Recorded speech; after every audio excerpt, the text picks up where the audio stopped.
প্রতিবেশীর যদি আপনি খারাপ মনে করেন, কামনা করেন, আপনার কত বড় সর্বনাশ হবে সেটা বলছি শুনুন। একটা লোক দুই ভাই তারা দুই ভাই দুটো গরু পুষেছে, দুধের গরু, গাই গরু না কি বলে ওটা, গাই গরু। তা ওর বড় ভাইয়ের গরুটায় দুধ হয় 15 কেজি করে, আর ছোট ভাইয়ের গরুটার দুধ হয় 3 কেজি 4 কেজি। তা মেয়েদের মন দেখবেন খুব হিংসুকে মন। তার একটা প্রমাণ দেখবেন, বাড়িতে যখন মুরগিকে খেতে দেয়, ডান হাতে চাল বা গম নিয়ে দিচ্ছে, আহ আহ আহ খা, গম ছড়িয়ে দিচ্ছে ডান হাতে, আর বাম হাতে দেখবেন ঝাঁটা নিয়ে দাঁড়িয়ে থাকে। মানে পাড়ার কোনো মুরগি যদি ওর দলে ঢুকে যায়, তার কলিজা কানা করে দিবে মেরে। এরকম মন না ওদের, খুব খারাপ মন। তা ওর ছোট ভাইয়ের বউটা বলছে ওর স্বামীকে, কি গো তুমি এতদিন নামাজ পড়ছো, একটু দোয়া করো না যাতে তোমার বড় ভাইয়ের গরুটা মারা যায়। তো বলছে কেন এরকম দোয়া করব? বলছে একই গোয়াল ঘরে দুটো গরু বাঁধা থাকে, গোয়ালা যখন দুধ নিতে আসে তখন ওদের গরুর 15 কেজি হয়, আমাদের গরুর 4 কেজি হয়, আমার খুব হিংসা হয়, তুমি দোয়া করো যাতে ওদের গরুটা মরে যায়। তাই এ বোকা স্বামী এ বইয়ের কথা শুনে মসজিদে গিয়ে সত্যি দোয়া করছে, আল্লাহ আমার বড় ভাইয়ের গরুটা মেরে দাও, আমার বউ আর জ্বলনে থাকতে পারছে না। 15 দিন ধরে দোয়া করছে, দোয়া কবুল হয় না। যা তা দোয়া কবুল হবে না তো, হবে হবে হবে না। এখন 95 বছর বয়সের একটা লোক যদি বলে আল্লাহ আমাকে একটা ফুটফুটে ছেলে দাও, হবে? হবে? ওর ছেলে হবে কি করে? 95 বছর বয়স হয়ে গেছে ওই মেয়েটার, ওর আর বাচ্চা হওয়া সম্ভব? সম্ভব নয়। একটা ডাক্তার দান করেছে 5000 টাকা, ডাক্তার। তা মৌলভী সাহেব দোয়া করছে, আল্লাহ ডাক্তারের ব্যবসাতে বরকত দাও, ডাক্তারের ব্যবসা বরকত দাও, মানে সব লোক রুগী হয়ে যাক, অসুস্থ হয়ে যাক সবাই, এইটা তো দোয়া। তার মানে দোয়া করতে গেলে বুঝে করতে হবে।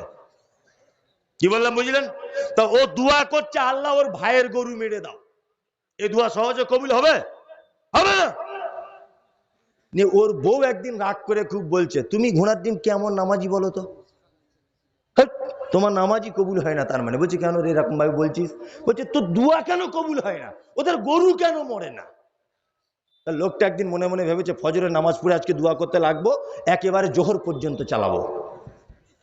খুব দোয়া করছে, রব্বানা আতিনা ফিদ দুনিয়া, আল্লাহ বড় ভাইয়ের গরু মেরে দাও না, মারতেই হবে যেমন হোক করে, বইয়ের জ্বলনে টিকতে পারছি না। খুব দোয়া করছে, খুব দোয়া করছে। আর ওর মেয়ে পিছনে এসে বলছে আব্বা, তা বলছে কি? বলছে গরু মরে গেছে।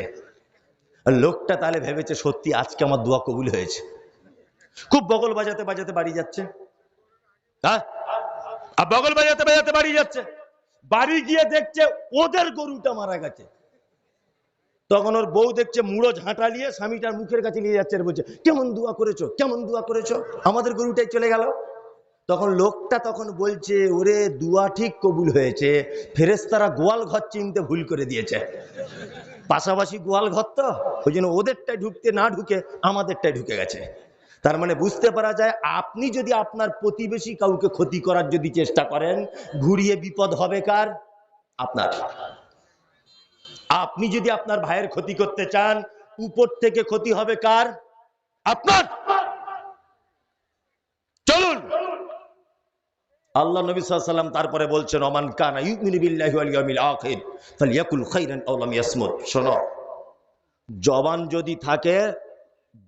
যদি থাকে মিষ্টি কথা বলো, প্রয়োজনীয় কথা বলো না তো তুমি চুপ থাকো। কিছু লোক আছে না বাজারে ভ্যাত ভ্যাত ভ্যাত ভ্যাত ভ্যাত ভ্যাত করে বকে, এরকম লোক আছে না? একদম বেশি বকাবকি করবেন না, চুপ থেকে জ্ঞান অর্জন করুন। কি বললাম বুঝলেন? তাহলে এইখানে আপনাকে 3টা নিষেধ করলাম। 1, মেহমানের সঙ্গে সৎ ব্যবহার করবেন। 2 নম্বর, প্রতিবেশীর সঙ্গে খারাপ ব্যবহার করব না ইনশাআল্লাহ।